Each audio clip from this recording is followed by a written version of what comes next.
भारतीय जनता पार्टीचे अध्यक्ष सुनील केदार यांनी आज एकत्रितरित्या पोलीस आयुक्तांची भेट घेतली आणि एकूणच शहरामध्ये वाढणारी गुन्हेगारी आणि ट्रॅफिकच्या ज्या समस्या आहेत ह्या विषयावरती आम्ही सविस्तर त्यांच्याशी चर्चा केली आणि त्याच्यामध्ये काही सूचना देखील केल्या आणि येणाऱ्या 8 ते 10 दिवसामध्ये तुम्हाला ह्याचा व्यवस्थित रिझल्ट दिसेल अशा पद्धतीचं आश्वासन देखील आम्हाला पोलीस आयुक्तांनी दिलेलं आहे। शहरात दिवसाढवळ्या रस्त्यांवर खून होत आहेत, इतकी वाईट परिस्थिती नाशिकमध्ये सध्या आपल्याला गुन्हेगारी संदर्भात बघायला मिळते।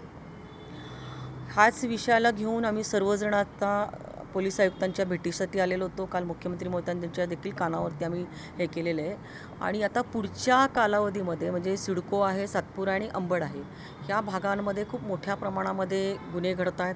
परप्रांतीय देखील खूप मोठ्या प्रमाणामध्ये मायग्रेट नाशिकमध्ये होत आहेत आणि अनेक विषयांवरती आम्ही त्याच्यावरती चर्चा केली आणि म्हणजे आधार कार्ड असतील, रेशनिंग कार्ड असतील, त्यांचीही बैठक घेऊन त्यांनाही सूचना त्याच्या पद्धतीच्या दिल्या जातील।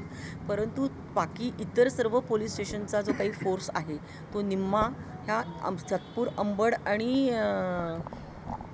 सिडको ह्या भागामध्ये हे करून पोलिसिंग ज्याला आपण म्हणतो, कोम्बिंग ऑपरेशन ज्याला आपण म्हणतो आणि 10 नंतर स्ट्रिक्टली सगळे हॉटेल्स बंद करणं, पानटपऱ्या ज्या आहेत त्या बंद होणं आणि अशा पद्धतीचे टवाळखोऱ्या किंवा उद्धटगिरी करणारे जी मुलं असतील आणि क्राईम सध्याची चिंतेची मोठी गोष्ट आहे की 15 ते 16 वर्षातल्या मुलांना त्याच्यामध्ये ओढलं जातं आहे आणि ह्या दृष्टिकोनातून पोलिसांना आता आम्ही तशा सूचना दिलेल्या आहेत आणि अनेक विषयांमध्ये मग स्लम वस्ती असतील त्या ठिकाणी जाऊन पोलीस आणि पालकांमधला संवाद जो आहे हा त्यांना करायला सांगितलेला आहे आणि सर्व वरिष्ठ अधिकाऱ्यांनी रस्त्यावरती फिरून, कॉलेजेस कॅम्पसमध्ये फिरून ज्या ठिकाणी अशा पद्धतीची मुलं असतील, लो इन्कम ग्रुपमधली मुलं असतील की जे टवाळखोऱ्या करतायत किंवा हॉटेल्स असतील छोटे मोठे ज्या ठिकाणी साधी दारू विकली जाते, व्यसनं केली जात आहेत, ह्या सगळ्याच गोष्टींवरती आता खूप मोठ्या प्रमाणामध्ये जे काही पोलिसिंग यंत्रणा ज्या आहेत ह्या सक्षम करून येणाऱ्या 8 ते 10 दिवसांमध्ये आणि इथून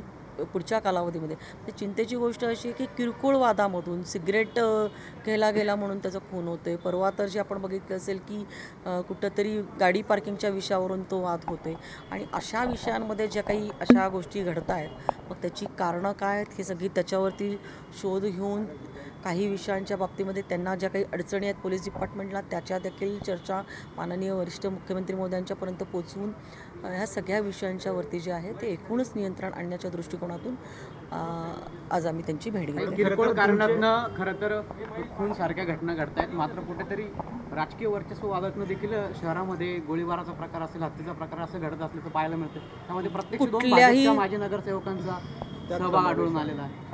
कुठल्याही प्रकरणामध्ये कुठलाही गुन्हेगाराला कुठलाही पक्ष नसतो।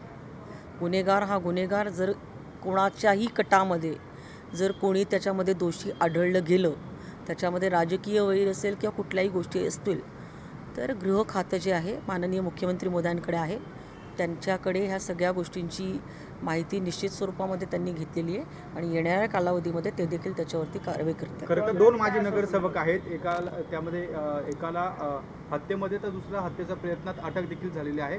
एकूण कसं बघताय आपण 3 आमदार भाजपचे आहेत, शहरामध्ये गुन्हेगारी वाढते आणि त्यामध्ये भाजपचेच 2 माजी नगरसेवक थेट त्यांचा त्या ठिकाणी संबंध असल्याचं देखील पोलीस मी आपल्याला तेच सांगितलं की भारतीय जनता पार्टी बघा तुम्ही सरकार भारतीय जनता पार्टीचं असताना देखील दोन्ही नगरसेवकांना अटक झालेली आहे आणि ही अटक देखील माननीय मुख्यमंत्री महोदयांच्या आदेशावरती झालेली आहे। त्यामुळे कोणालाही पाठीशी घालण्याचं काम भारतीय जनता पार्टीच्या माध्यमातून होत नाही आणि त्याच्या मागचं देखील जर कुठलं राजकारण जर कोण करत असेल तर भारतीय जनता पार्टी योग्य वेळ आली की त्याची दखल घेईल।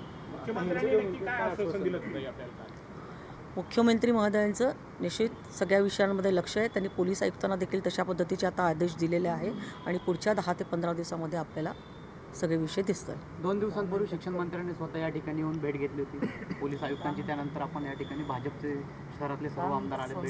चांगली गोष्ट आहे, ते आमच्या मित्रपक्षाचे मंत्री आहेत आणि त्यांनी देखील ह्या विषयाच्या बाबतीमध्ये बैठक घेतली। माननीय गिरीश महाजन साहेब देखील येऊन घेतले, त्यांनी देखील पोलीस आयुक्तांची चर्चा करून त्यांना देखील सूचना दिलेल्या आहेत आणि आम्ही तिन्ही आमदार आज ह्याचसाठी आलेलो आहोत की हे शहर सुरक्षित राहायला पाहिजे आणि नाशिकची जी जुनी ओळख आहे ही अजिबात पुसता कामा नये। कोणी मायग्रंट असतील, कोणी बाहेरच्या राज्यामधून आलेले असतील, त्यांना पोलिसी खाक्या दाखवून निश्चित स्वरूपामध्ये हे जे तरुणाई जी आहे यांना दुरुस्त करण्याचं काम पोलीस प्रशासन आपल्याला येत्या 15 दिवसामध्ये करत असताना आपल्याला दिसेल. काही पोलिसांवर राजकीय दबाव असल्यामुळेच गुन्हेगारी वाढली आहे असं विरोधक आरोप पोलिसांच्या विरोधकांना आरोप करायला काय आहे? तर MD प्रकरणामधला ललित पाटील हा कुठल्या पक्षामध्ये होता? त्यामुळे आम्हाला असलं राजकारण करायचं नाही आहे. जर आम्ही सत्तेमध्ये आहोत आणि आम्ही सत्तेमध्ये असताना आमचा दबाव असता तर आमच्या 2 नगरसेवकांना अटक झाली नसती. त्यामुळे भारतीय जनता पार्टी गुन्हेगारांना पाठीशी घालणार नाही. जो चुकला तो चुकला, त्याच्यावरती कारवाई होईल. आणि जर आता गुन्हेगारीच्या विषयाच्यावरती जर कोणी आमच्यावरती आक्षेप घेत असेल, आरोप करत असेल, तर महानगरपालिकेच्या निवडणुका आलेल्या आहेत जवळ. त्यामुळे हे आरोप प्रत्यारोप वगैरे सगळ्या गोष्टी होतील. परंतु आम्ही आमचं कर्तव्य म्हणून आज पोलीस आयुक्तांची भेट घेतलेली आहे आणि आम्ही तिन्ही आमदार, आमच्या तिघांची चर्चा झालेली आहे, आमच्या तिघांची मिटिंग झालेली आहे. त्यानंतर आम्ही तिघांनी एकत्रितरित्या हा सगळा विषय ठरवलेला आहे. आमच्या अध्यक्षांनी आमच्याशी चर्चा केलेली आहे आणि त्यानंतर आज आम्ही पोलीस आयुक्तांच्याकडे आलेलो आहोत. त्यामुळे आमच्या तिघांचाही ह्या सदर विषयांच्या बाबतीमध्ये 0 टॉलरन्स आहे. गुन्हेगारी पार्श्वभूमीचे जे लोक आहेत, गुन्हेगारी मोठ्या प्रमाणात पक्षप्रवेश झाले. यामध्ये ज्यांचे पक्ष प्रवेश करून घेतले त्यांची गुन्हेगारी पार्श्वभूमी देखील बघितलेले नाही. असे अनेक जे लोक आहेत ते पक्षामध्ये ज्यांचे प्रवेश झाले असतील त्याचे निश्चितच भारतीय जनता पार्टी त्यांची गुन्हेगारी पार्श्वभूमी जी आहे ही तपासती आहे. आणि त्यामुळे पुढच्याही कालावधीमध्ये मी आपल्याला एवढंच सांगेल की आम्ही कुठल्याही गुन्हेगाराला पाठीशी घालणार नाही. या प्रवेशामुळेच गुन्हेगारी वाढले असं देखील विरोधक म्हणत आहे. या प्रवेशामुळेच कुठेतरी गुन्हेगारी शहरात वाढते. राजकारणाला राजकीय भाषेमध्ये जर बोलणारे लोक असतील तर त्याला काही अर्थ नाही आहे. त्यामुळे विरोधक काय बोलतायत ह्याच्यापेक्षा इथे नाशिक शहरामध्ये काय करायला पाहिजे हे आम्ही करतो आणि त्यासाठी आम्ही रस्त्यावर उतरलो. माझी 2 नगरसेवकांना अटक झाली, त्यांच्यावर काही आता हाकलपट्टीचा प्रस्ताव वगैरे काही कारवाई होईल? मी काय म्हटलं की भारतीय जनता पार्टी लागलीच कारवाई करत नाही. वेळ आले की योग्य वेळ आले की योग्य उपचार आणि ऑपरेशन करण्याचं काम हे भारतीय जनता पार्टीमध्ये होत असतं. जो चुकत असेल, ज्या काही घटना घडत असतील त्याच्या विषयाच्या बाबतीमध्ये पक्ष लक्ष टाकतो. आपण कुंभमेळ्याबाबत काय नक्की मागणी केली मुख्यमंत्र्यांची?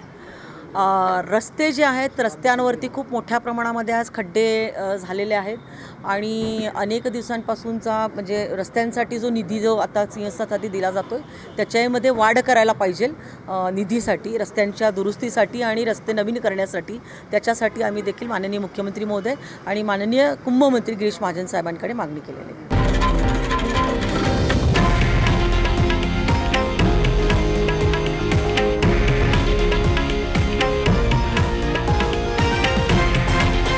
हे आहे देशातील नंबर 1 न्यूज नेटवर्क आणि आपण पाहत आहात TV9 मराठी, एकमेव.